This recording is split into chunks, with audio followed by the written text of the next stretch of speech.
You're like the viral product launch guy. Some of our most successful launches done maybe 8 or 10 million views. You're very good at getting attention. I've built my entire business literally off of my ex. I've closed like baby enterprise deals off of my ex, off of an ex DM, you know? Yeah. Which is insane. I want to take every single thing I could possibly control and slam virality. I want to engineer virality. How do you execute on that? We don't just guess. We take a post out there that performed again and again and again across multiple accounts, and then we replicate it. Get anywhere from 30 to 100 influencers to talk about our launch, talk about what it means and like what's new, what's coming to the world. And that's how we get an influencer campaign that gets 6 to 8 million views. What other advice would you have around somebody starting their first business? Ideas are cheap as hell. Knowledge is cheap as hell. You can figure out, if you think hard enough, how to do anything. What you can't always do is just actually get it done. What's the best piece of advice or observation you've seen in friends or mentors that has improved your life? I'm going to say something that I think is a little of a hot take. Dude, Matt, I'm pumped to have you on this thing. Yeah. You're kind of a crazy dude. So I've known you for like a year-ish. Yeah, I've gotten to know you a lot better. Right. Now that I moved back to the city, we got this close group of friends. We're moving in an office together, which is like kind of cool. And the longer I've known you, like the longer your resume gets. Like you have all these companies that I didn't even know that you had. And so just for people who won't know you, I want to go through a quick hit list. And you tell me if I'm like roughly on the mark, but I think I know them all. Yeah. So you're 23, by the way, now, right? 23. Yep. Okay, so 16, you start you basically buy an Instagram like art page and you flip that later for like 8K, but 16, 17, first e-commerce company, and you end up starting like a second one, but like cumulatively those have done $10 million of revenue, something like that. Yep. 19 or 20, Shown Media, paid marketing agency for e-com that does something north of like $2 million a year. A year ago, so 22, third e-commerce company, over $1.6 million in his first year. Yep. And then now, like this year, it's done at least a couple $100,000. And we'll talk about this more, but like you've done like you're like the viral product launch guy on Twitter. Yeah. Is that roughly right? Did I miss a couple $1 million anywhere? No, it was meme pages into my first e-com business, into Shown Media, at the same time, my second e-com business, and then my third e-com business on the side of Shown Media. We can dive into it. But yeah, just like the two main things that I've done my whole career have been e-com and then Shown Media as an agency. And then like the viral launches are under Shown Media. So it's like a wing of Shown Media, which is our agency. I like it.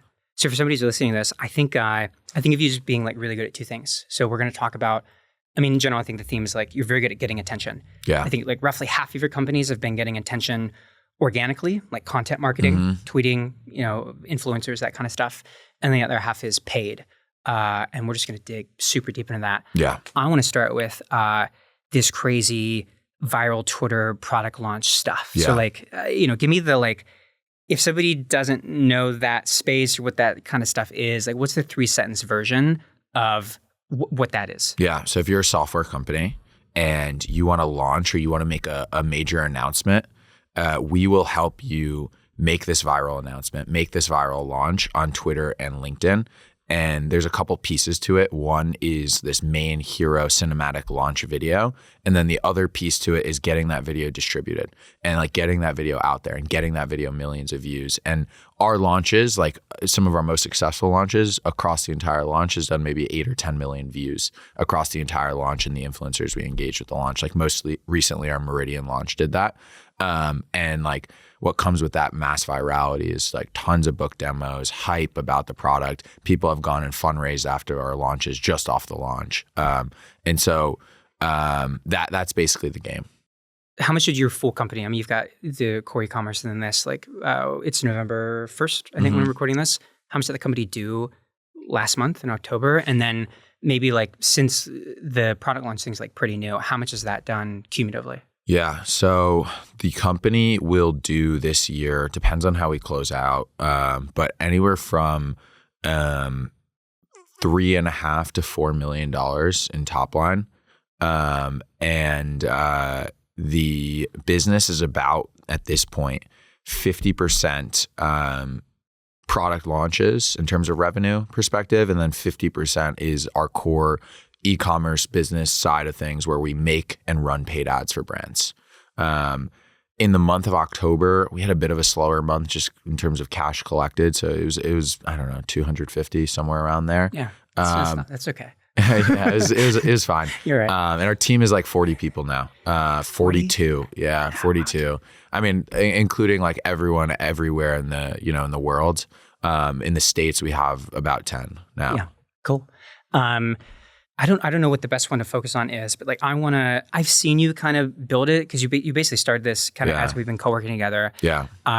What's a good one to start with? I want to like really get. Like, let's do Meridian. Meridian was super viral. Yeah. Okay. And most recent, top of mind. So what is Meridian super quick? Just 2 seconds. So AI search visibility and ranking. So Meridian helps a brand get understand how they're currently being ranked when someone types in a keyword about them into ChatGPT or a related question. And then it also gives them tips, tricks, and actually performs action to get them ranked higher. Cool. Okay. So they come to you and they're like, hey, we have some new crazy, or maybe the company's It was in stealth, right? The guy was in stealth. He raised a couple $1 million, was in stealth, and wanted to come out of stealth and basically put this, out to the world. Yeah. Okay. So he comes to you and he goes, I want to launch this thing out of stealth. I want a big, giant launch video. It's going to look gorgeous. What happens next? Yeah. How long are one of these launches? Just give me like the idea. So what happens next is like positioning the product and like figuring out how are we going to sell this thing, right? Like what is the core messaging we're going to have around this product that is going to get people engaged, et cetera. Like that is the most important piece, by the way. If you don't have a good message and like you don't sell the product in the right way with the right copy, it's like writing a direct response ad. It's the same idea. And so you need direct response ad being like, hey, I see an ad, it makes me want to buy something. Exactly. Like respond right away. Exactly. Yeah, exactly. And so the way we structure our launch videos is via a bold claim in the intro of the video, and then into like backing up that bold claim, and then into a giveaway. And I'll explain like why, et cetera. But the whole idea, and by the way, these are all founder-led launches, right? So like the founder is the person speaking, and then you show the product, you show it via motion graphics, this cinematic, right, highly edited video that shows off how the product is and what it works, and like basically inside the product. The bold claim is to get attention and to get people to care. So a bold claim for Meridian was introducing Meridian, the world's first AI visibility team that gets your brand ranked #1 by ChatGPT, Google, and every leading AI. And that's the bold claim that also sells the desired state, right? If you're a brand and you want, or you're scrolling, like the desired state is to have your brand ranked highly by ChatGPT, Google, Perplexity, all these AIs. And so if we can sell that promise and then back it up, it's a claim, right? It's the same idea as like, I don't know, when we learned how to write a paragraph, it was like the first sentence is a claim, right? Yeah. And then you go in and you back it up. There's like some analogy and some saying for it. As to like sentence 1 is this, sentence 2 is this. Yes, exactly. Yeah. But the bolder you can make that claim, the more attention you're going to get. And the more novel you can make that claim, the more attention you're going to get. So like, for example, like saying we're the world's first blank is more powerful than saying we are a blank, right? Yeah. Because people like attach to novelty. They want to know what's new and what's coming out to the world that's fresh and cool, right? Yeah. Yeah. I've also seen you do, similar, like, hey, we've raised whatever, $50 million to, some kind of outcome, or like, hey, we just hit $150 million and da-da-da-da-da. It's like big, bold number, or like big promise in the beginning. Well, those are pieces of ammo, yeah, right? Yeah. Like if you have a fundraise, if you're a software company, you have a big fundraise, that's a piece of ammo because people pay attention to it. Yeah. It's legitimacy. And then it's also like, it's just money always like gets people attached, right? Yeah. Like Mr. Beast talks about this. There's a reason why every single one of Mr. Beast's videos is around a big cash prize, Yeah. I've seen there's a lot of these launch videos going around Twitter. It's definitely like it feels like the meta. Like if you want like something super sexy, like it's one of these, right? It's a very highly curated. We'll share some of it. It's like B-roll, and when we do the edit of this, somebody's buying one of these. Like, what do they want? Is it like, hey, like I expect to book whatever, 100 demos and 20 are going to close and it's going to be this much in revenue? Is it like, hey, I want something for our brand, for our site, our investors to look at? Like, what do people think of like when they do this? I would say it depends on the company size and their goals, right? So like some of our like really big clients, they don't really care if this books them demos or not. They just want top of mind awareness. All right. Like they want to be the name in the space and they want to be talked about. And they know that, you know, in the end, in the results, like this will have trailing effects. And it's almost like the same idea as like a TV commercial, right? Where it's like maybe the results of it aren't directly measurable, but you know, they got 2 million views and everyone's talking about them and they're so big to the point where like that's good enough. Others, if you're a smaller company, right, like Meridian just came out of stealth, right? Not a household name, right? Like we've worked with software companies that are household names in the space. Did somebody, I was at this conference, this like media conference, like it was within a couple of days of you doing the launch thing. And there's some SEO guy that's here, this guy, Noah. But he was talking about it because he'd seen it on Twitter. Like it works around with these like high value people. Yeah, it does. But yeah, it depends, right? Like other people, they want book demos. So like for Alex and Meridian, right? Like he wanted book demos. He wanted people signing up and it was wildly successful at that. I mean, his sales calendar was like packed for weeks and weeks on end, just boom, boom, boom. Like if he didn't block out time, he would have just gotten booked, which was sick to see. But I think it depends, right? Like on the company and what their goals are. But at the end of the day, like, if you get a ton of top of mind awareness and you still sell the product well, like you'll probably also have all these downstream effects. So our goal is always like virality, right? Like that's number one goal. And then everything else kind of will fall in place if you go viral. And, Meridian did 2 million views, something like that? Over 2 million views on the main launch post. And then another 6 to 8. I have to look at the exact stats on all the influencer posts. And then that doesn't include LinkedIn because we can't see impressions on LinkedIn. And we don't ask the creators, like all the paid influencers, for the LinkedIn impressions. So LinkedIn counts impressions a little bit differently. So it's always way lower. I don't know if you've noticed this. But you know, call it a couple extra. I don't know what kind of multiplier you can put at it, but like I say somewhere around 10 million on the entire Meridian campaign. Cool. How much, and I'm sure it varies, but like how much does one of these cost? Yeah, it depends. I mean, there's an influencer budget that goes directly towards influencers that we use to promote and push the influencer budget, the influencers. And then there's our fee to produce this hero cinematic video and this mass like influencer campaign. These launches vary, right? Like they're anywhere from at the low end, like all in, including influencer budget, and that goes straight to the influencers, $100,000, and then they can go up to $200,000. All right. Yeah, and a lot of that is like ad spend that goes directly to influencers and in the form of distribution, right? Getting this thing out there. Yeah. So this is, I want to like, double click on that piece because I think it's really interesting. So you do like really high fidelity video, but just doing that is not necessarily going to like, you might go viral, but like you want more than just like a might, right? It's like I want to take every single thing I could possibly control and slam virality. I want to engineer virality. Yeah. And a lot of it has to do with you doing these like influencer partnerships. Right. What is that? You go to influencer. What's the plan for that? How do you execute on that? Yeah. So like I view it like the analogy I make is like it's like a club. Okay. And that's going to maybe be interesting, but I've heard this on your sales call, so I'm excited. Yeah. So a club, for example, like they have promoters, and what is the promoter's job at a club? To kick people out. Those are the bouncers. Promote. Oh, sorry. Promoter. That's promoter. Right. It's been a while since I've been to a club. That's right. Oh, yeah. Promoter is to get people in the door. Mm-hmm. It's to like get the word out. Yeah. Who do they get in the door? Usually really good looking, like brunette and blonde women. Exactly. Yeah. Okay. And so the same idea is with these launches where we basically hire promoters, okay? And these are these really attractive, blonde, blue-eyed women, except they're like in the niche. So it's like a Nick Shackelford, okay, in e-com. Okay, like he is a beautiful blonde, okay? Because guess what? Nick talking about something will get a lot of people talking. Just the same way as like if you're at a club and there's a blonde-haired, blue-eyed like girl that posts on her story that she's there, guess how many guys will probably come to that club that night, right? Yeah. And so like our job is to get all these like magnets, all these people, the who's of the space, talking about the launch. as soon as the launch goes live. And if we do that and we do that well, and the same idea with like a club, if you get enough beautiful girls there early on in the night, that club will have a popping night, right? Like the club will have a popping night. They'll make a ton of money.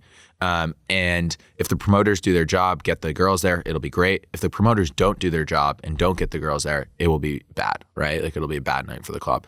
Same idea with us. Like if we do a good job on the influencer side, we get all these influencers, we get all these who's talking about the launch early on. When the launch goes live, the launch will be popping, right? Because it's getting flooded on people's timelines by all these people that have notoriety, reputability in the space, et cetera. And that's the idea. So the idea is to get anywhere from 30 to 100 influencers to talk about our launch, talk about what it means and like what's new, what's coming to the world, and do that, pretty soon after the launch goes live. And then organically the launch should pick up and people should organically start talking about it. Yeah. That makes sense. So, and like if you had to average it out, like influencer, $1,000 a post, something like that. Yeah, somewhere around there. I mean, it depends, right? Like different niches are also different. Yeah. So it's like we've seen, certain niches it could be $500 a post. Other niches it could be $1,500 a post. I would say on average about 1,000 though. Yeah. Yeah. Cool. So I have a little secret, which is that I'm not really a podcast host. My main thing is an agency. I started an agency called The Feed. We got to about $1 million of ARR in about 10 and a half months, which is very fast. The reason I did that is because I had a newsletter. Now, most people think of newsletters as like the Wall Street Journal or the Morning Brew, but I think the secret to newsletters is that they're basically just marketing emails that your readers actually want to open. And you can use them to promote events, courses, communities, coaching programs, SaaS, agencies, anything you want. And I was able to launch mine with no design skills, no writing skills because of a platform called Beehive. Beehive is awesome. They made newsletters possible for marketing and basically all kinds of non-tech people like me. You can spam your newsletter, write your first edition, get your first subscribers, start selling ads within just a couple of hours. And you can try it for free. They literally do not charge you if you have under 2,500 subscribers, which is probably going to be most people listening to this. And so if you want to give it a shot, go to beehive.com or check the link out in the description. Let's get back to the episode. I've seen you do these, and a lot of times they're, I would say like 4 or 6 weeks or something like that. So you got these 2 work streams, right? You got video, and then you got like promotion. What's happening in those 4 to 6 weeks on the promo side? Like you have a big list of influencers. Yeah. Reach out. Great. What happens next? Every one of these influencer posts is its own like opportunity to go viral itself. Okay. Like you can get 2 million views on the main launch post. And then guess what? You could have 5 influencers that get 1 million views each too. And that's what's really interesting and unique. But the only way to do that is by having really, really freaking good content for these influencers. And the thing is that influencers themselves, oftentimes like won't write a high effort post. Okay. They won't do the research on the product. They won't go into the product. They won't like get good assets to make their thread or make their LinkedIn post. And they'll kind of just give you some dog shit, right? Like you've seen this before, probably like these sponsored posts that like clearly look sponsored, clearly look fake. You rewrote one of my posts. I think I did that too. One time. Yeah. And so what we do is we start by creating a post guide, which this is the key for the influencers. And this just saves my team work where like they get all the information about the product and then they get posts that are referenced. Okay. And the reason is because if a post out there is viral, it's a viral format. Okay. And it'll go viral time and time and time again. This is across every algorithm, by the way. Okay. Like you'll see this. This is very well known by anyone who understands algorithms and understands content is if a post is viral, there's something about that post that resonated with that target audience really well. And if you recreate it time and time again, the algorithm will perform like very similarly. The example is like I used to post on TikTok. I would post this Panera Bread video. I would make it like word for word again. The first video would do 2 million views. The second video would be 2 million views again. Okay, I'd post a new concept and get 20,000 views. And it wasn't like, hey, I edited that Panera Bread video better, et cetera. It was no, there was something viral about that video that really resonated with the audience. It's a long way of me explaining the fact that if you can copy viral content out there already that is referenced, you'll go viral again and again and again. And so in our guide to these influencers, we have different posts that are all virally referenced posts. And then our goal is to just plug and play and copy those viral formats across these influencers. And that's how we get an influencer campaign that gets 6 to 8 million views. We don't just guess. We take a post out there that performed again and again and again across multiple accounts, outside of the norm, outside of the mean, in top 1%, for example, of content, and then we replicate it. Yeah. Having been a part of like one or two of these dudes, they're cool. You've kind of created this like, they're like a symphony, man. Like you get in the Slack, it's super organized. You have like your point person, they give you the whole doc. Like when I don't do stuff on time, they push you. Yeah. And then they keep pushing me because I keep don't doing it on time. It's very well orchestrated. So maybe tell me like what is happening 24 hours before the launch? Mayhem. And then first hour, first hour post-launch. Not very stressed. Yeah. 24 hours before the launch, like we are ensuring that every influencer on the campaign, by this point, like the video is good, the copy on the post is good, we have the post scheduled, but we're making sure that every influencer is locked in, ready to go, and ready to post at their time that they have to post. And all the copy is perfect and all the assets are perfect. And like every influencer, basically just ensuring that every influencer is good to go. They're going to post on their post time. They've confirmed it, et cetera. And then the other thing that we have all these influencers do is we have them engage with the main post too. And so ensuring that like everyone engages with that main post when the post goes out. Those are the two main things really. When do you know if it's going to hit or not? You can kind of tell like pretty early on. And the leading indicator is engagement going up simultaneously with views. So like, for example, on X, we could have a post and it could get 100,000 views in the first hour, which is phenomenal, by the way. Like that's going to be a viral post. It was like, the equivalent of like Meridian that did 2.1 million views.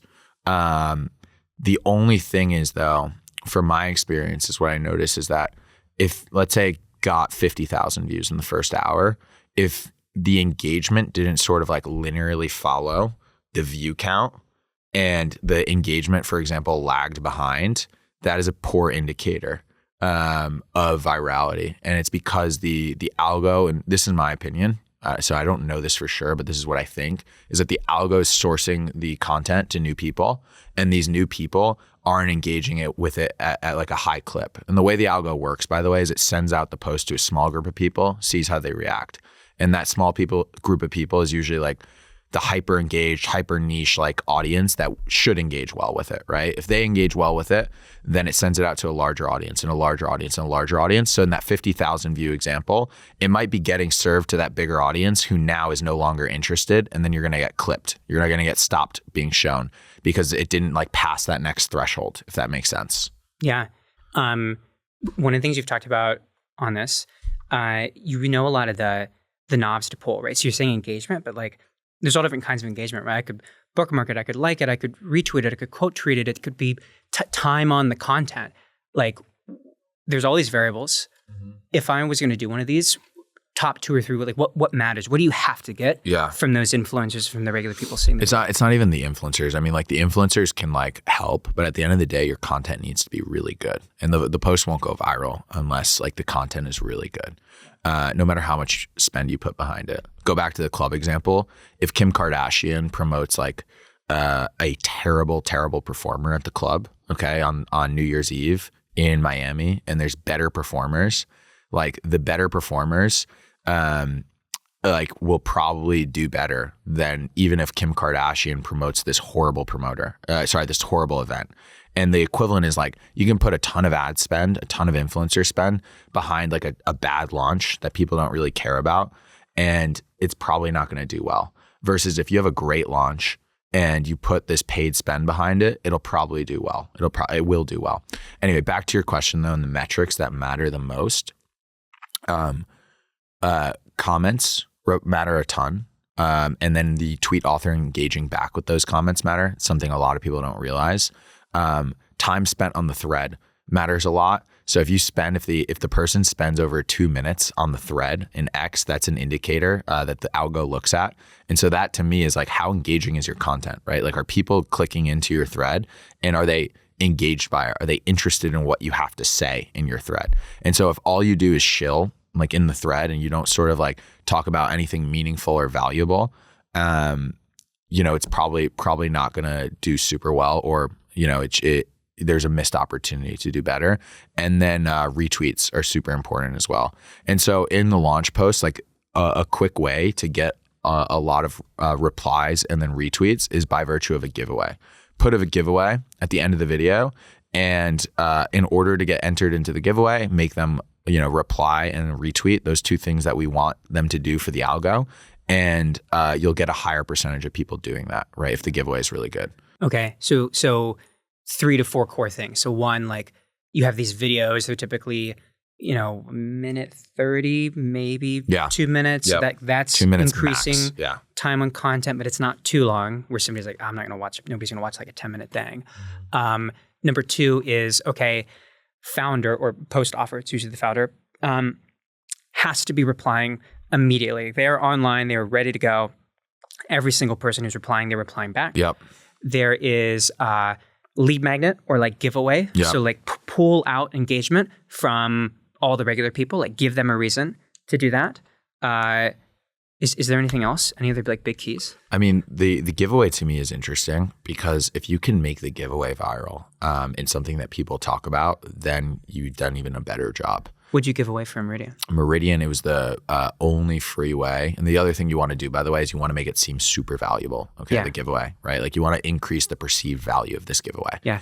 Did you give away for just quickly for Triple Well, where it's like all these like agents. Average analytic? Well, that was cool. The other one. Yeah, It was like, here are all the benchmarks for every single thing before and after Black Friday. Conversion rate, click-through rate, CPMs, CAC, all this different stuff. And dude, I was like, I was messaging you in Slack. I was like, dude, I got the agent one to like post. I was like, can you send me the the other I really want that. Right. So like these can be like really, really good. Yeah. And you want to increase the perceived value, right? You want it to like seem like a no-brainer. And like, for example, with Slash, right? If we go over, let's stay on Meridian actually. It's easier to follow. Let's stay on Meridian. Yeah. So for Meridian, for example, the giveaway we gave was like the world's first way to track your AI visibility and see your actual score. And what I thought was good about that is that like there's this like veil of like uncertainty, right? Like everyone wants to know their AI search score. Okay. They want to know what it is. And then the other thing that's really interesting about it is it gave us the opportunity when like different brand owners and companies like just engaged with the post, even if they didn't enter the giveaway, they didn't comment the Meridian and repost like we told them they were supposed to for the giveaway. We could go in and just run it for them and then reply back to them. And so we did that, right? So like if Shackelford, let's just keep going on the Shackelford example, who owns a company called Breeze, which is a THC beverage. If he commented like, congrats, Alex, this is so cool, we could reply back with, hey, Nick, thanks so much. Like Breeze has a 67 score on their AI search score, by the way, and you're getting beat by X, Y, and Z. And we could just reply with a screenshot and run it for them. And then Nick would probably reply back being like, whoa, what the fuck? And then he'd probably also, by virtue of that, by seeing his search score, be more likely to want to try the product. And so that, in my opinion, is a really damn good giveaway where it's like hyper related to the product. You can actually run it for them and like get them engaged in it. And then it also just like, instills like replies and replies back, right? Because people are interested in it. It's interesting. Does that kind of make sense? Yeah. Like tell me something about me, right? It's like the BuzzFeed quizzes from back in the day. Like, what kind of dog are you, right? Except, it's for like a bunch of like us nerds who care about like our SEO ranking and shit. Yeah. I like it. That's cool, man. And this really, do you think this works outside of, where it clearly works is B2B SaaS, right? It's high ticket, it's high AOV, average order value, like customer lifetime value. And so, it's very hard to run ads, when your product's like multiple thousands of dollars a year or tens of thousands of dollars a year. So content marketing like this is extremely high leverage. Does this work for e-com, for newsletter, whatever, like lower LTV stuff, or do you think it's core SaaS? Give me an example. What? Yeah. There's only like 3 things you can sell, right? You sell physical products, you sell digital products, you sell SaaS, or you sell some type of like service. Yeah. So SaaS clearly. Other 3 categories. What do you think? I think so. I think at the end of the day is like, what it works really well for is novel things being brought to the world. And so if you have something that is new and unique, and so for agency, that could be like an insane new offer, right? For B2C, right? Like it could be like an insane new product that's going to consumers, right? I mean, we've seen there are a ton of B2C Twitter launches. I just haven't done them, to be honest. Yeah. But there are a ton that are like wildly successful. Yeah. I just think the biggest indicator we've found is like how cool, new, and novel is the product that you're introducing.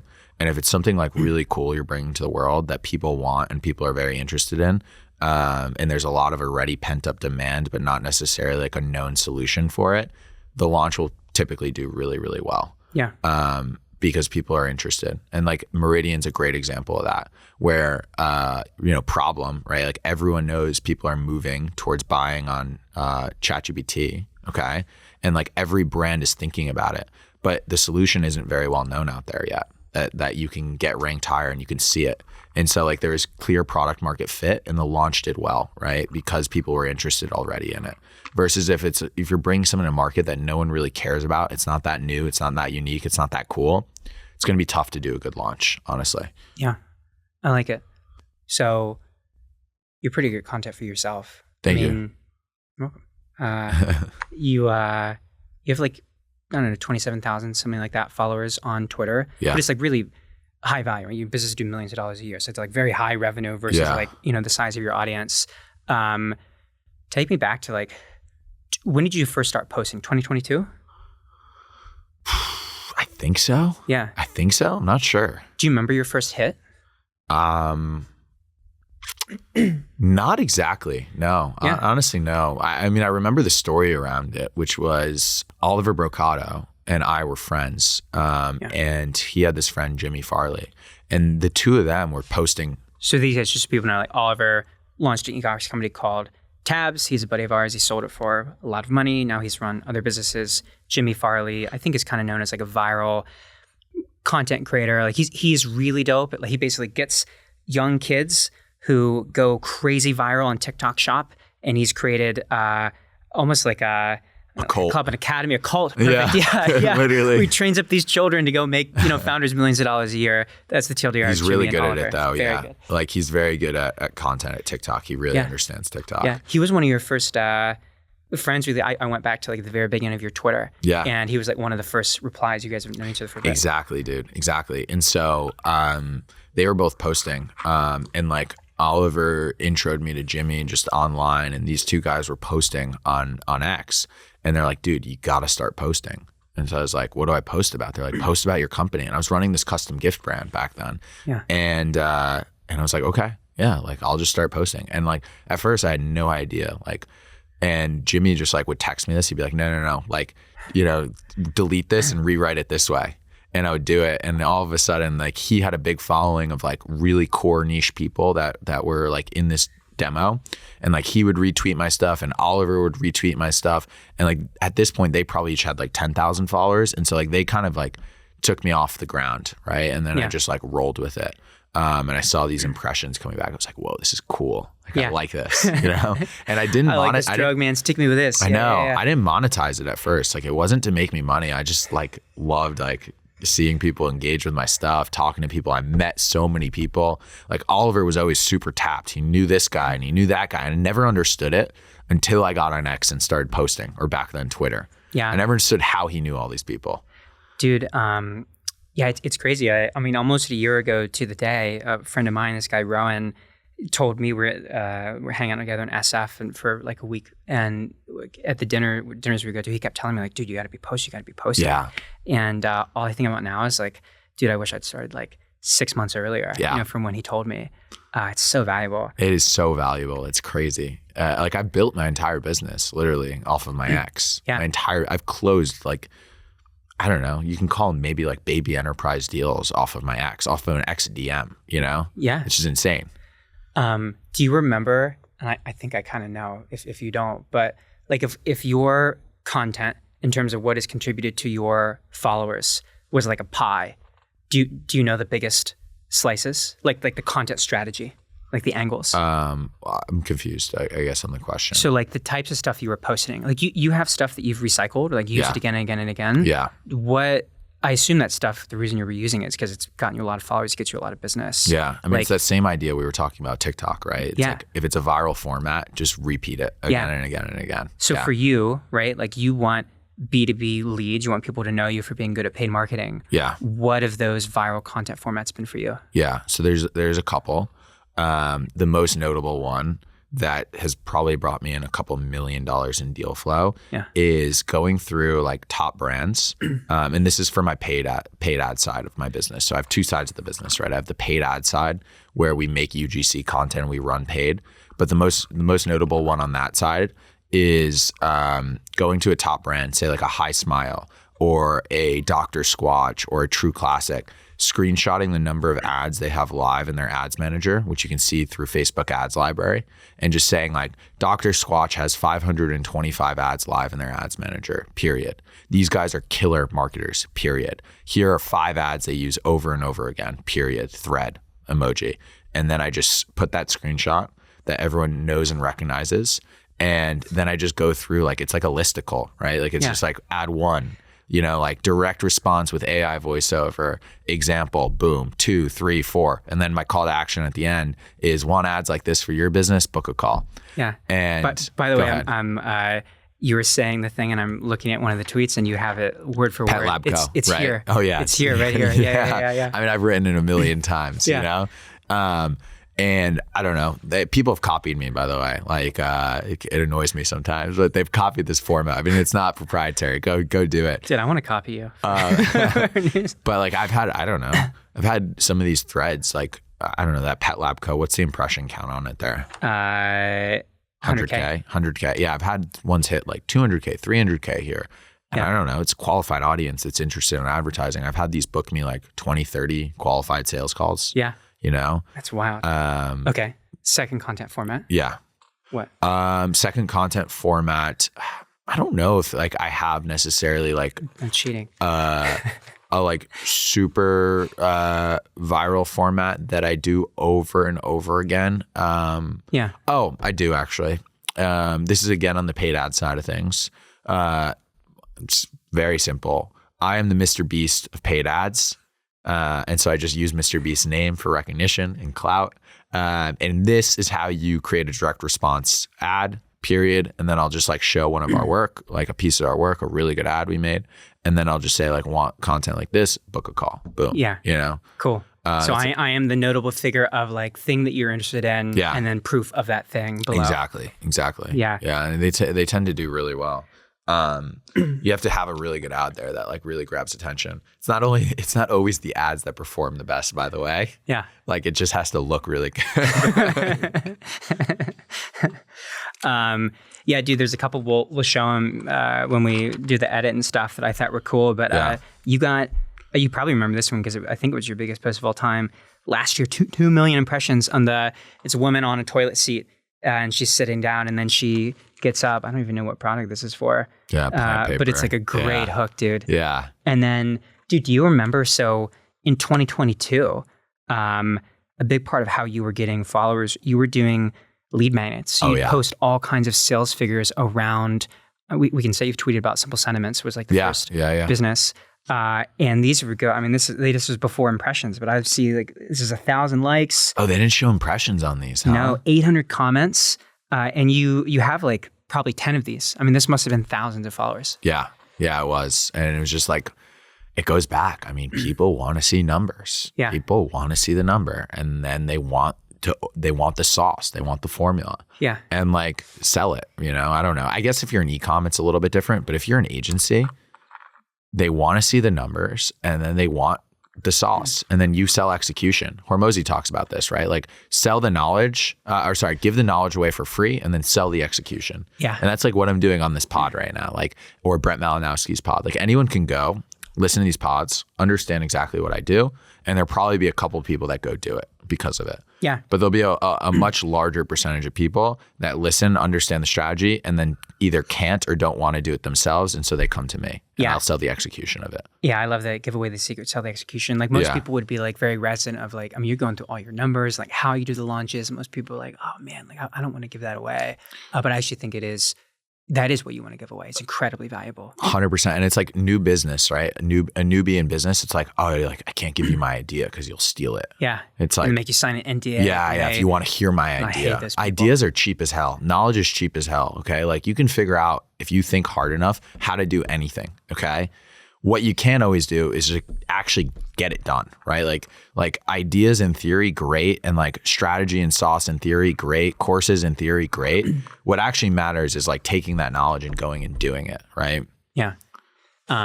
This is a super cool question. I'm curious. Jimmy and everybody was hyping up in 2022 for like influencer marketing stuff. Because Yeah. you were doing, we can talk some about Simple Sentence, but you put up, tens of millions of views, you did millions of dollars in that business. You launched a course on Gumroad. Yeah. Did that do anything? Was it small? Yeah. I mean, that was like really my first money online, right? Yeah. Like I was from the course. Yeah. Because I had this business, was doing big numbers, Simple Sentiments, but cash flow was dog shit on it because it was super inventory heavy, right? What are Inventory average intense. e-commerce margins, by the way? It depends. 10 to 25% in that range, right? Like people strive to get 20% in e-com. Okay. Like I would say maybe average is 15%, somewhere in that range. Yeah. But I mean, we were doing big numbers. Like I remember I was studying abroad. Okay. And by the way, like I was a normal college kid, right? Just running this business though on the side. And so I went to Cornell, but I went to Cornell. Yeah. But like no one was doing what I was doing. Yeah. And like I was studying abroad and it was like our prime season for this business because it was a custom gifting business.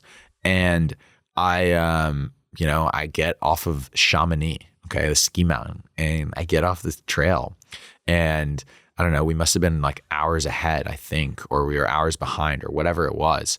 But we finished that day out and I did $100,000 that day in sales. And I'm just like in my room. I have no one to tell it to. I have no one to like talk about it with.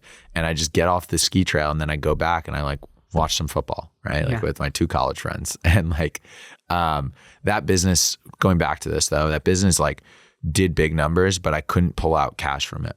And so I was like broke, right? Like on paper, I was doing these huge numbers. I was super successful. Everyone on Twitter was hyping me up, but I couldn't pull any cash out of it.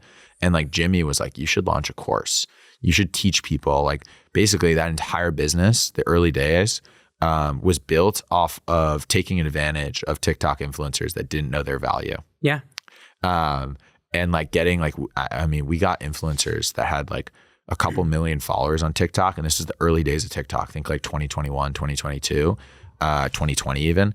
And, paying them like $100 for like a video post that would get like 1 million views and drive like, I don't know, we've had influencer posts on that business drive $50,000, $60,000 in revenue. It's crazy. And that's how it was built. And so I launched a course open sourcing like all the info. I sold it for $100, which was super stupid of me. You know, how much did you do in sales to that? Do you remember? Not a ton, right? Like I don't know, $20,000, $30,000, somewhere in that range. Yeah. I mean, you were like, what are you like 20 or something? Something like that. Yeah. That's not bad, dude. That's a lot of ski lift tickets at Chamonix. Yeah.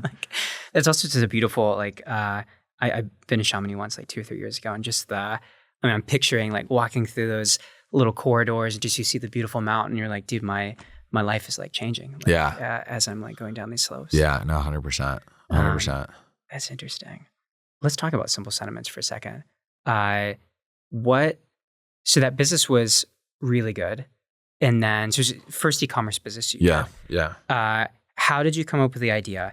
And then from what I know, the business was really good. And then it wasn't so good. Mm-hmm. And I want to know more about that. Exactly. So Simple Sentiments was running these meme pages. Okay. So I had these pages on Instagram.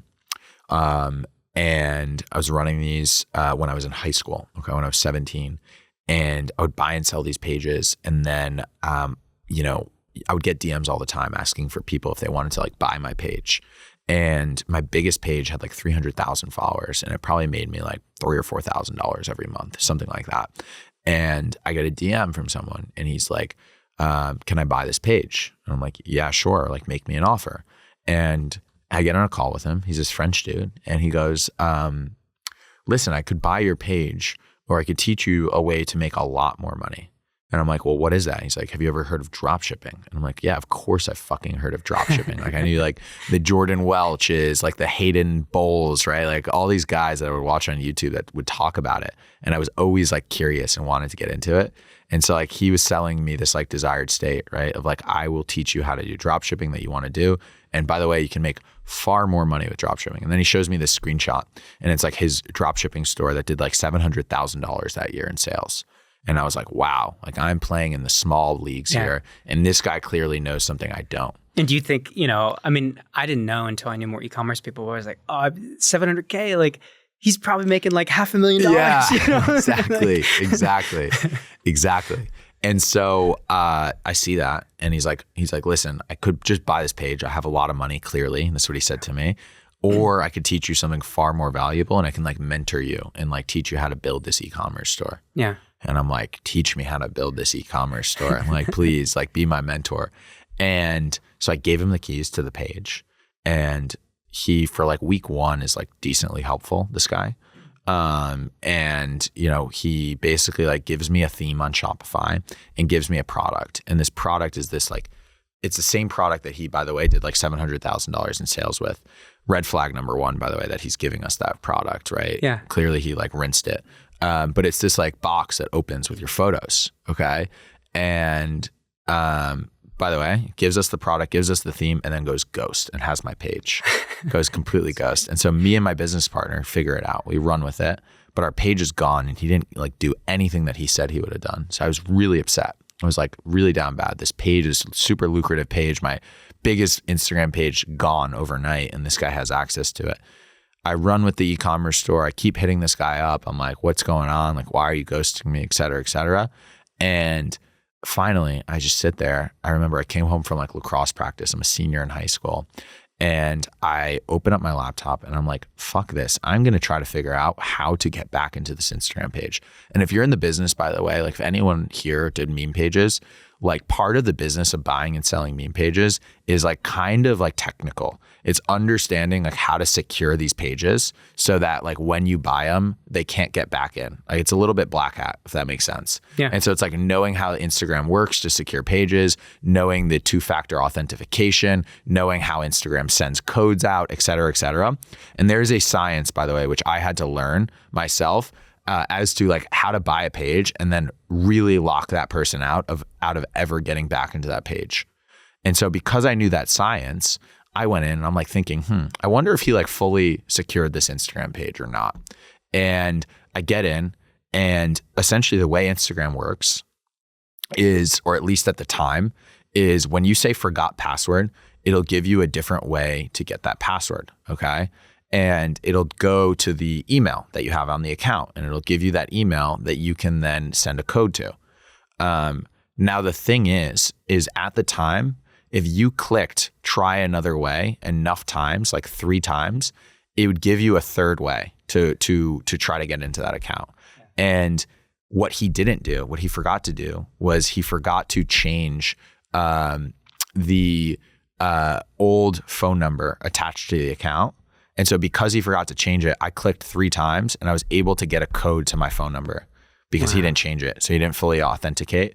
And so I go in, I get the code, and all of a sudden I'm back in the account. Dude, you Nigerian prince to the Nigerian prince. Yeah, I'm back in the account. And I freaking am like coding away, like not really coding, of course, but I'm securing the shit out of this account. And then once it's fully secured, I send him a message, say, fuck you. That's what I say back to him. And finally, after ghosting me for this entire time, not responding to a single one of my texts, the guy goes, what the fuck? How are you in the account? Blah, blah, blah. And like all of a sudden like wakes up from the dead. And that was like one of the best feelings ever, by the way. Like ever. How could you do this to me? I'm your mentor. Yeah. So we ended up getting like a little bit of free help. Sure. A product and we ran with it. And we ran with that business and, we scaled it up like pretty high to like $9 million in lifetime sales. Like at the peak, we did, I don't know, $2.2 million in sales in a year. And I was, And it's like all January through February 28th. It was so stressful, that business. Yeah. Like 90% of the sales, because it's a custom gift. So it was like for couples, came during Christmas as a Christmas gift. That was like 30% of the sales. And then the other 60% of the sales came during Valentine's Day. Jesus. And also during this like from Chamonix, December 20th. Yeah. Also this like 2-week window, right? Like think about it. Like the sales chart isn't like linear. Like people don't think, right? This is also goes to how people think. Like people don't think very far ahead of time. And so the sales, it's not like January is like linearly scaling up. No, there becomes this like inflection point where the sales just go like that up until the day that you can cut off shipping. You have to cut off shipping in order for it to get there in time.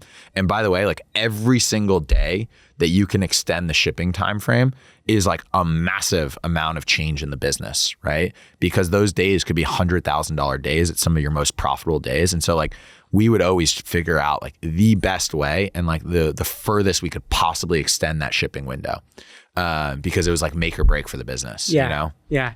That's awesome, dude. It's like, I don't know, being in, what's that movie with Matthew McConaughey and he goes to space? It's like, I don't know, it's pushing the galaxy, you know, cut it right to the edge. We would push the hell out of the envelope too, by the way. Like other companies, they would set like their shipping cutoff for like Valentine's Day at like February 4th or something. Yeah. And like we would do it at like February 9th, you know, and like hope and pray that every order got there on time. I like that, dude. That's awesome. Thank God you're doing stuff that's not, you know, under tough time constraints at all in the the video launch business now. It's really a turn. Yeah. I mean, it still is, honestly, but why didn't it work? Yeah. I bring it down to like 3 core things, simple sentiments. A was mismanagement of cash flow and over ordering inventory due to like my arrogance. B was like a mismatched partner dynamic. And then C was market. So like those 3 things, like I think like a more skilled operator could have done really well with that business, or operating team. I think we like basically like we had a great time during COVID, as did like many e-commerce businesses. And I got arrogant, right? Like I got compulsive, I got arrogant. I said, I see this thing going to the moon. You know, if we did, you know, $200,000 during the month of July, which we did, I was like, what is January and February going to look like? You know? But at this time, it was like people were coming out of COVID. And so I ordered 2 entire truckloads of these boxes. Okay. How many units? I mean, I don't know. 60,000 of them. And how much did these sell for? They retailed for like $80. So it was like $5 or $6 million in inventory that I ordered. Shit. And I was like, we're going to clear it out. And like, I'm going to be rich as hell. Yeah. That's what I thought in my head. And then we get out of COVID and like all of a sudden CAC shoots through the roof. And I'm sitting on all this inventory and I tied up all my cash into all this inventory. And it was just downhill ever since then. And so like that was a big issue. And then our partner dynamic, me and my partner, and that business just didn't work really well together. There wasn't good synergy. Oh, and then the market conditions. Yeah, like market conditions. Like I feel like it was like people really like wanted to send gifts, right? Like when they were locked up and at home. Yeah. And so like I think we, like a lot of e-commerce like pumped during COVID. I think we saw an even bigger pump than the traditional average e-commerce business, because it was like a couples gifting thing. And there was all these couples that were all of a sudden like separated or like, you know, no longer together. And like people wanted to send gifts to different people, you know? How much had you personally made from that business? Like your take home? I mean, you had to give it all back basically for the inventory and you ended up like in debt. Like how up until that point, how much had you personally made from that? I mean, I would have made like that year probably like $300,000-$400,000 if we didn't mismanage things. In year 20. Yeah. But and like on paper, there was a year where I don't know. I think I did somewhere in that range on paper. Yeah. And then the next year, it was like a negative. Like the P&L was negative, and all that cash went back in. And then, like it was scary. It was scary for a time. You know, like it was like we were fighting tooth and nail, like, you know, to like figure out cash flow, figure out how to sell these things for a time. And it was like a complete 180. Yeah. Like at first it was like selling candy to babies. And then all of a sudden it's like, what the fuck? Like, why is my CAC like 3 times higher than it was last year? You know? And so it was scary. Yeah. Your view on like, I mean, I assume I know the answer, but like, I mean, e-commerce versus agencies. If somebody's starting their first business, you know, they want to get to 10K a month or whatever in personal take home, you know, should they be doing an e-commerce company? Should they be doing an agency? Something else? It depends on the person, I think. Right? Yeah. Like I think agency is really good for cash in your pocket. Okay. But if you're not a person that can be very personable, can talk to people, likes people, can get people to like them, don't go down agency. Yeah. Right. Like the autistic type Yeah. does much better, in my opinion, in e-com than they do in agency. Yeah. Much, much better. Yeah. I have yet to see, and I know some people. Lots of people with the tiz. Yeah. With the tism, e-commerce. if you have the tism and you're an agency and like you're a solo agency founder, I know some people that are that way, and I haven't seen them be wildly successful. And my opinion is because they can't really sell. They can't get people to buy into them. I've seen it work where there's like a TISM person, but they're on the back end, right? They're the operator, and then they have a salesperson as their partner or something that handles all the sales and all the client relationships, et cetera. Yeah. That I've seen work. But if you're like super duper smart, dialed, calculated, and you've got some TISM, go down e-com. That'd be my opinion. If you're the opposite, like you're personable, you still have to be dialed for agency, honestly. You might even have to be more dialed and more operationally efficient. Go down agency. For me, I think the right business model to start is agency, right? Yeah. Like learn the skills, learn with other people's money. And you also I think you learn 10 times faster in agency than you do in e-com because you're learning like all these different verticals, all these different niches, all the different like pieces that go into like providing like a great product, and like it's super fast paced, right? Like you have to get deliverables out the door and they have to be good. So I don't know. I think if you're starting off, it depends on you. Most people, I think it makes more sense to go down agency to start. Yeah, that makes sense. Yeah, more surface area with more brands. You can kind of see like who, you know, people can put up numbers on Twitter, but you get to see who has a good business and who doesn't. Like I know this, you know, supplement brand that you've started. You know, there's takeaways you've had from that. It's like, oh, okay, I should do something that is subscription, and like, oh, we don't do email marketing, but like, I know a guy who kills on an email marketing. He's one of our clients. Yeah. And this is the email marketing agency to go to. I don't have to sift through 50 people. I've seen the work. I know how it converts. This is my agency. Yes. Like all this stuff you get to speed run because you've seen which clients actually do well. Yeah. And I mean, like some of the most successful, if you go on like X, like talk about like a Zach Stuck, a Daniel Ocon, the guys behind Instant Hydration, right? Yeah. Like a lot of these really, really successful brand founders started agency, and they went from agency to brand. And like when I was on brand side, like if Meta was like all of a sudden our CPMs were up, I was always like in my head, I'm like, is this just a me thing or is this like a industry wide thing? And the crazy thing about agency is that like now I still have a brand, right? But if I see something, I can click in to like any of my 30 clients' ad accounts and see what they're seeing and see how they have their ad set up, and then like see what their sales is and their conversion rate for that day. Yeah. Like to me, that was always wild. Like I was always curious with all these other brands, but like no one will show you, right? Yeah. Like no one, if you're an e-commerce brand, like no one's going to just add you to their ad account and be like, hey, here you go. Yeah, dude. Right? But if you're an agency, all of a sudden you're helping them. Now you get all this inside info, which is wild to me. You know? I like it. You've started a bunch of companies, right? It's unusual where you like two of our good friends, Oliver and Josh, like they dropped out of college. You stayed. Yeah. Whenever you graduated. I graduated. Yeah. So we're the only two, you know, we're the losers who graduated. Yeah, you yeah. know, from Ivy Leagues. What did you have a good college experience? I mean, did you enjoy it? I had a decent college experience. Yeah. I like life a lot more now that I'm out of college.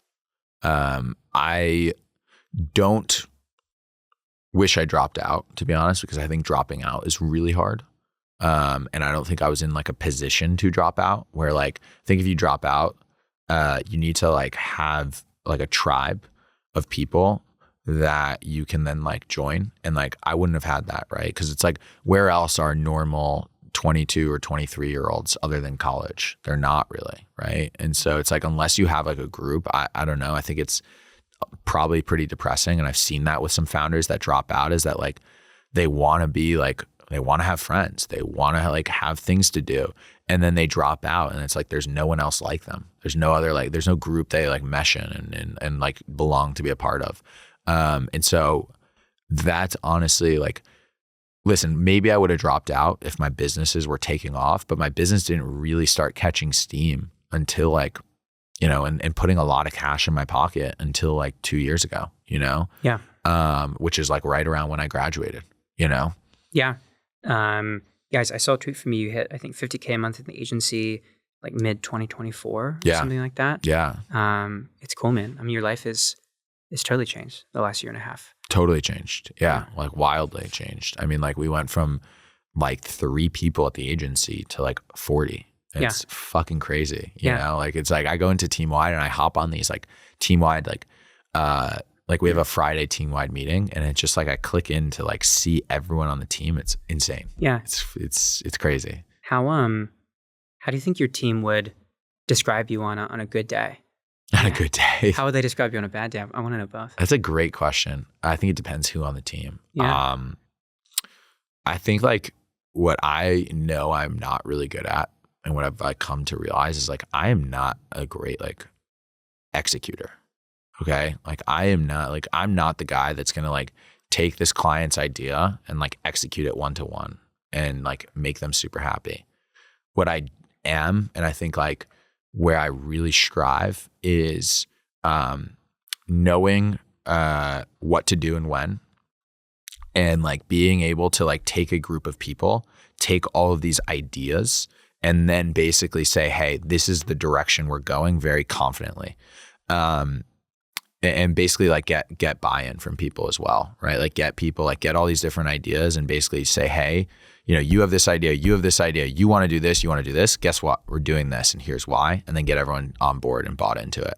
And I've always been that way. Like I've always like in high school, I don't know, for whatever reason, if there was a group project, like I was the guy leading the group project every single fucking time.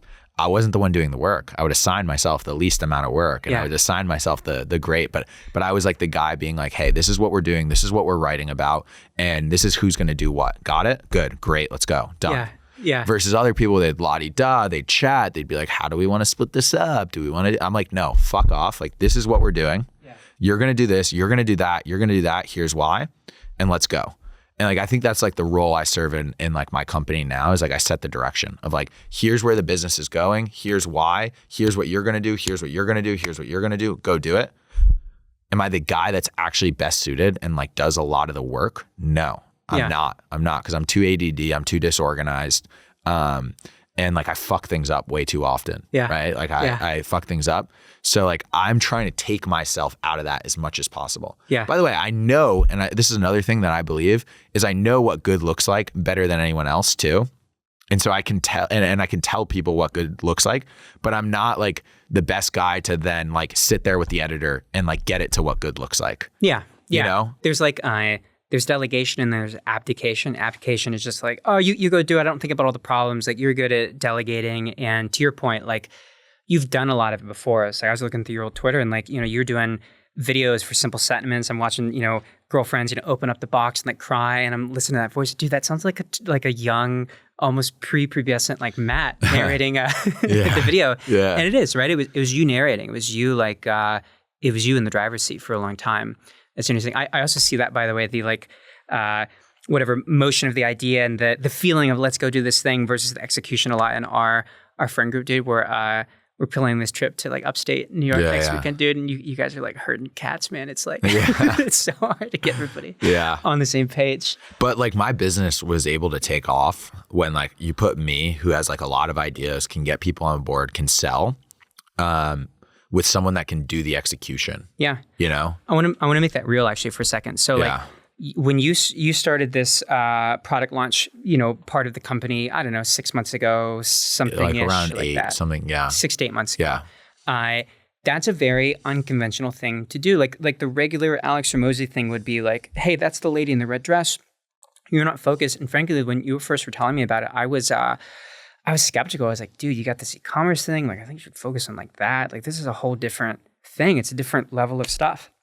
But you made the decision and you got the team on board. Tell me, like, what did you need? What were the steps to get everybody rowing that boat? I don't know if there were necessarily steps or like I just brought in a couple like sick clients that like people were really excited to work with. Like and now this feels normal, right? Because our agency in the last 8 months has had massive growth. But like to tell me like 8 months ago that I would be like working directly with the founders of Triple Whale, I'd be like, no. Yeah. Like, no. Like going to their Shabbat? Going to their Shabbat. I'd be like, no, I'm not. Like, shut up. Because like, dude, I was a user of Triple Whale. I mean, they are like the, I don't know, the Starbucks of coffee in e-com, right? Like that's who they are, if that makes sense, right? Like in e-com, like Triple Whale is probably the best known software. Yeah. No? Yeah. I don't know. It's the most people. I have not really done anything in e-commerce. I knew Triple Whale. Yeah. I knew Triple is But big. if you're in e-com, you know Triple Whale. Like if you are in e-com and you don't know Triple Whale, you're not going to make it. You're not. I'm serious. Like that could be the litmus test. You know. Yeah. So like to tell me that like I was gonna have Triple Whale as a client would have been like crazy to me back then. Yeah. And so like when I said that to my team, I'm like, we're gonna do like a launch with Triple Whale. They're all like, let's fucking go. You know. Like everyone was hyped up.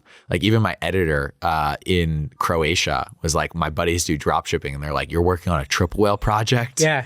So I think that was like, it was just like bringing in these really cool clients and saying like, this is what we're going to do. And just like, I don't know, like getting the team together, and they did it. They executed very well. Yeah. You know? I like it. It's very much, I know people who do this, and it's a good thing. Like they are the salesperson, and it's kind of like, we brought in this amazing thing, figure it out. We got to go. We got to do this one.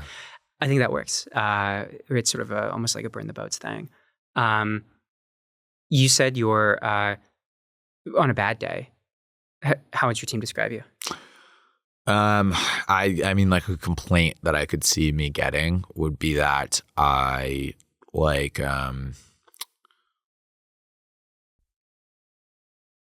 I don't like give the details, or like I miss out on giving details. And so like a client might tell me something on a call, and then like I shoot out like a, quick message without full context and just expect it to get done.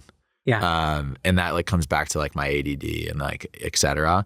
Like I might have like a one-on-one call with a client, and then I'll just like shoot a voice message, like missing half the context and like half of what someone needs to execute on that. Yeah. And then shit gets fucked up, and it's me. It's like the reason is because I fucked it up. Yeah.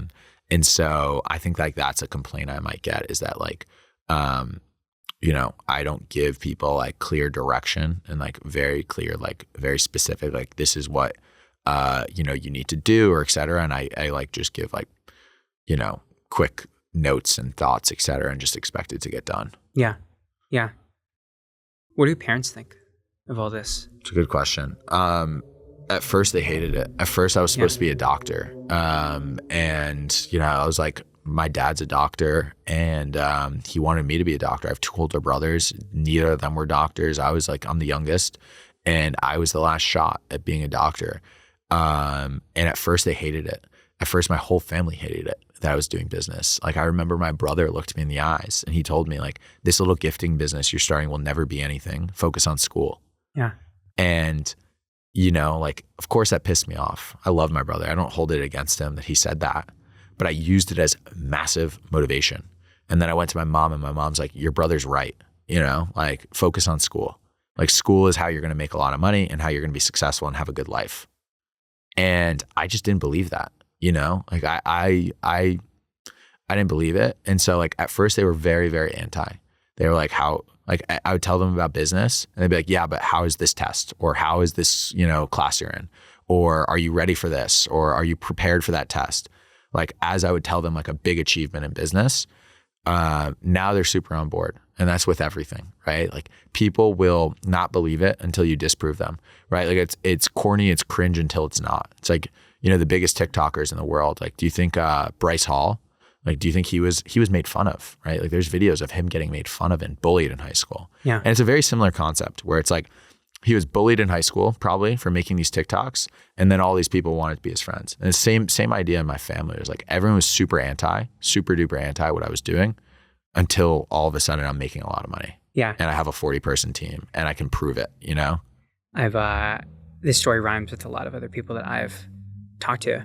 Like people don't believe it until they do. And then they want to be like a part of it, or like, hey, use the people who doubt you as fuel. What other advice would you have around becoming obsessed? Because I think you're very good at, and I mean obsessed in a good way, becoming obsessed with something and like getting it done. For instance, like you used to be fat. And, like in college, I think it was college, you would like weigh all of your food. Yeah. And you just, I don't know what the time period was, but you lost a bunch of weight and you got yoked. Like that's a very dramatic like swing of the pendulum. Yeah. Like we talked about engineering virality and shit, but like how do you engineer focus and obsession? Bro, it's tough. I struggle with it all the time, honestly. I'm going to say something that I think is a little of a hot take. I think it's innate. Yeah. And I don't know if you can. I have to be honest. Like, I don't know. Like for me, what drives me is anxiety around failure, around something not going right. And so like before I had a launch, right? Like especially when I was new to the launches and I was less confident in my ability, I would be up, for the entire week before the launch, just like stressed out and thinking about what could go wrong. Yeah. With like extreme anxiety. Yeah. And that would drive me to do a good job. Because if I knew I had all my T's crossed and my I's dotted, my anxiety would be less, because I wouldn't be worried about things falling through, because I would have confidence that like X, Y, and Z was taken care of. The same in school. Like no one else experienced this, but when I was in high school or when I was in college, even while I was doing business, if I had a test the next day, like I wouldn't sleep well before the test because I was thinking about what could have gone wrong. And the only way I would sleep well is if I felt extremely confident that anything that could have been on that test, I knew and I knew very well. And then I would be able to sleep. And so that anxiety and that like hate of having that anxiety drove me to like be very good at things and work really hard. And so that's my motivation always. It's just like anxiety. I'm an anxious person, especially like around performing, right? Like objective performance. Yeah. And I've seen that in other aspects of my life too. But that's what drives me. And I don't know if there is an answer for everyone out there. Well, do you think that, it's interesting, like, there's like nature and nurture, right? You're saying it's more nature. So then maybe like, what do you think? So you said doctor, right? Yeah. You grew up wealthy. Yeah. What do you think? Most people would go, wealthy, everything must have been so easy. Like, how could you be anxious? Whatever that kind of stuff. That's the typical like line of thinking for that. Right. What do you think people get wrong about growing up the way you grew up? Because clearly you wanted more. You wanted something of your own. Yeah. It's interesting because the way I grew up, like, my family was wealthier than I ever realized, if that makes sense. And the reason being is like my mom was incredibly cheap, always. And it was interesting because like most women, right, like that marry the successful doctor, it's like they have like a Louis Vuitton purse and they have expensive jewelry and expensive makeup and they need this like nice house, et cetera, et cetera. I mean, my mom went like shopping at TJ Maxx. Like that's her entire wardrobe is from TJ Maxx. And I didn't realize that was like abnormal for like a woman that married like a very successful guy. Until like, I don't know, I got to college and I like saw all this, right? Like I would see like these, at my fraternity, like these kids' moms like come in with like, red bottoms, a $200,000 watch, from these other successful fathers, right? And like Gucci this and Louis Vuitton that and Laurel Piano this and that. And like, I didn't realize that. So like I was never like brought up in this world where it was like, and by the way, like my family isn't wealthy to that level, right? Like they're not like, there's different levels of there's levels. Yeah. I remember in college, there's this fraternity called Cass, and it was all these Oh, yeah. international kids. Yeah. Part of their pledging was like, you had to you had to Throw buy a Rolex I don't and know then if that's throw true. it in the school I don't know bowl. if that's true. It isn't, dude. It doesn't matter. I don't think that's true. Don't let the truth get in the way of a good story, man. Yeah, fair enough. But like, you know, like it was, I was always taught to work really, really hard. My parents did a very good job at that. And I don't know, it was probably instilled from my dad, who like grew up really poor and like made it for himself. And like, he was super hardworking, super duper hardworking. What's something that your dad has told you, or like a moment with your dad where you look back and you go, okay, he's told me a lot of things about hard work, but like, this is one I remember. This is one I think about. I don't know if it was so much like something he told me, or like more just like what I witnessed and what I watched and what I took like from observation. Yeah. I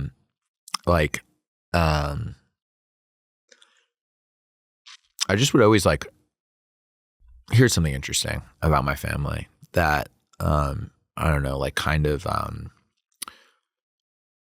plays into like how the vibe of my family, which was like, if my dad had a work call, okay, like someone from work called him,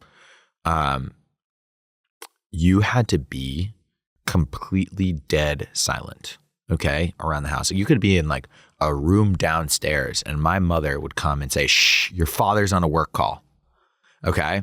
And there was like no chance in hell that it could be heard, all right? And I would go to a friend, for example, and like their dad would be on some like business call and they'd be like yelling in the house, et cetera, like one of my best friends. And I remember like that paradigm, right? And that like difference. And I was always thinking like how valued like my father's job was, and like hard work and like his work ethic was like extremely valued in our household, like extremely highly valued and extremely important. And so like, I don't know, I think I had that same mindset, you know, where it was like, you wanted that. Work is super important. It's the number one thing, right? It's like how we support our family, how we do the things we do, et cetera. And like, I don't know, it's probably the same way like I will be when I grow up, you know? You work a lot. Yeah. Or are you happy? I am happy. Yeah, I'm very happy. Do I wish I worked less? Sometimes, yeah. Do I wish I lived a little bit more? Sometimes, yeah. But I'm very happy. Yeah.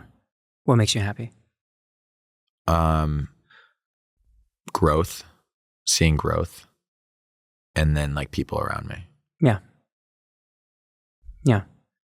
I like that. I feel that way a lot. I think that's what it comes down to. And growth can be like, it can be revenue in the business, but it's like when you're losing a lot of weight or you're building muscle. It's like the feeling of momentum in wherever your time is focused. Yeah. And then the people who get to be a part of that or see that, or you get to talk about that with. Yeah. I think that's exactly. That's what it's about. Yeah. Kind of think about whoever you want for this, but like, I mean, you've got a lot of cool people in your life. Like we both do. Like we have these other friends who are, you know, early 20s, millions of dollars a year. Like you've got a mentor who does over $100 million a year. Like what is the kind of, I don't know, what's the best piece of advice or observation you've seen in friends or mentors that has improved your life? This is a really good one. Cause I tell this story a good amount. Yeah.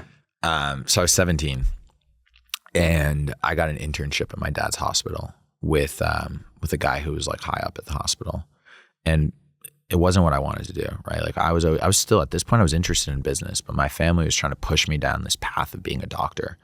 And, I'm this awkward guy. I had like, didn't really understand how to talk to people. Okay. And I'm this awkward guy and I go and sit in this guy's office and, you know, I show up late. I am not shaved. My tie's not really done properly. And I get there and he's like looking at me and I'm just like sitting in his office. I'm not really sure. I'm like a little nervous. I'm not really sure what I'm supposed to be doing this day. Right. And he's like, hey, nice to meet you, blah, blah, blah, blah, blah. And it's just like a very awkward conversation. And he looks at me and he goes to me, he goes, you're awkward. You showed up late. You look like shit. And damn, it was like shit. Okay. And he's like, first of all, like you should act like you want to be here. Okay. And not like, this is just something that like your dad got you and you're here because of that. And second off, you should know about me and you should ask me questions about me. And he's like, I love talking about myself. Everyone loves talking about themselves. If there's nothing to talk about and you're sitting here awkwardly, you should have done your research on who I am and then asked me about me. And that was fucking mind-blowing to me. Best advice I've ever received. Yeah. Especially if you're with someone high profile that's maybe you shouldn't even be in a room with.